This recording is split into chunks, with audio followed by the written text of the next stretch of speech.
Proverbs chapter 3 verses 9 and 10 are verses much beloved by many tithing pastors. They use these two verses in order to play on people's greed and their desire for money, in order to extract money out of the poor. Proverbs chapter 3, 9 and 10 read thus: "Honour the Lord with your possessions, and with the first fruits of all your increase. So your barns will be filled with plenty, and your vats will overflow with new wine." Now, in the book of Proverbs, to honour the Lord simply refers to feeding and caring for the poor. Consider Proverbs 14:31. To show mercy to the poor is to honour God. Or Proverbs 22:9. To honour God is to give your food to the poor. So, honouring God, it's to do with caring for people, caring for the weak and the vulnerable people in our society. Yet this verse is used by many tithing pastors to exploit the poor and the vulnerable, to say to poor people on welfare, to say to single mothers who are bringing up children and have got very little money for themselves, that they have to honour God with their possessions. That means pay a tithe. God doesn't need your money. He doesn't need your possessions.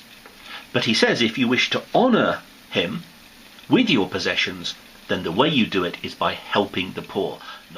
Furthermore, notice that it mentions first fruits in Proverbs chapter 3 verse 9. However, the tithe was not a first fruit. First fruit is an offering, not a tithe.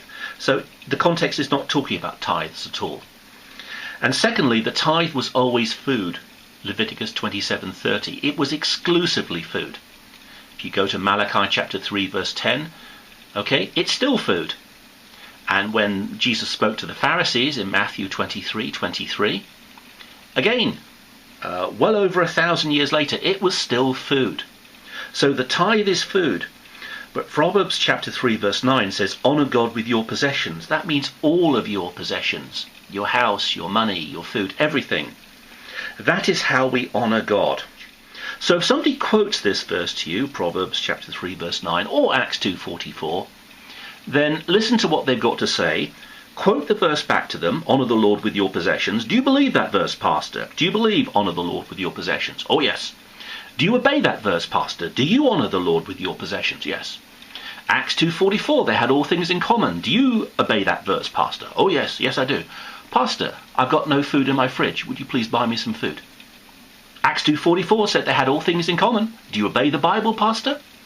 Pastor, I don't have a car. Can I borrow your car for a week? Hold out your hand. Can I please borrow your car keys? And then you'll find whether these churches that promote tithing really do believe in having all things in common.